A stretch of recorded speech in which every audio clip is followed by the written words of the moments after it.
विश्व की प्रमुख सभ्यताएं। पहला, मिस्र की सभ्यता। इस सभ्यता को नील नदी घाटी के नाम से जाना जाता है। पिरामिड मिस्र के राजाओं के मकबरे हैं। पिरामिड में शवों को नाइट्रोजन का लेप लगाकर रखते थे। मिस्र के सम्राट को फराओं कहा जाता था।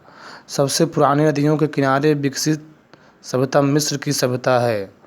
अगला है चीन की सभ्यता। वहांग नदी पर विकसित हुई। कपड़े पर लिखने का आविष्कार यहीं से हुआ था।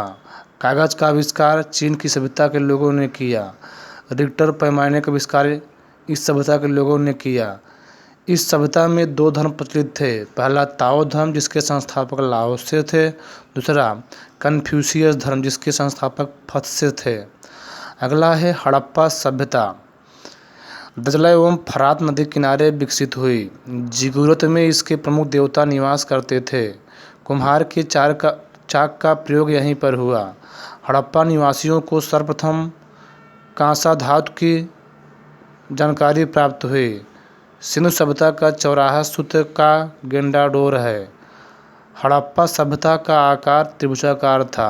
हड़प्पा की खुदाई से संबंधित जानकारी 1921 ईस्वी में सर जॉन मार्शल के नेतृत्व में दयाराम साहनी ने की।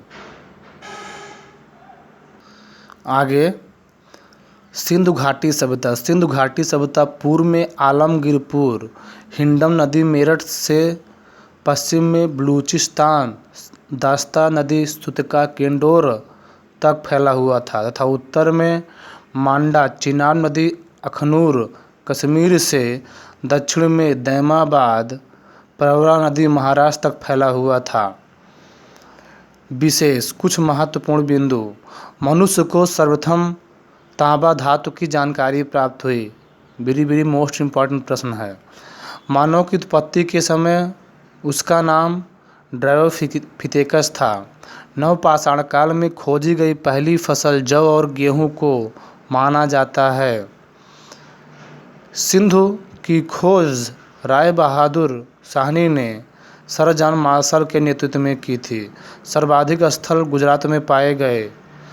तौल की इकाई इनकी 16 के अनुपात में थी। सड़कों के प्रकार इनके 1 संबंधित 3 संबंधित 7 के अनुपात में थे। ईंट का अनुपात इनके 1 संबंधित 2 संबंधित 4 के अनुपात में थे।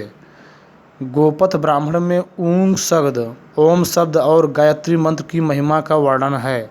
इतरेय ब्राह्मण में राज्याभिषेक के नियमों का वर्णन किया गया है।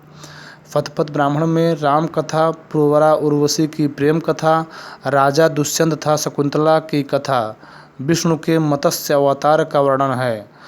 मुंडकोपनिषद में ही अशोक के स्तंभ के नीचे सत्यमेव जयते का उल्लेख है। कठोपनिषद में यम नचिकेता के संवाद का वर्णन है।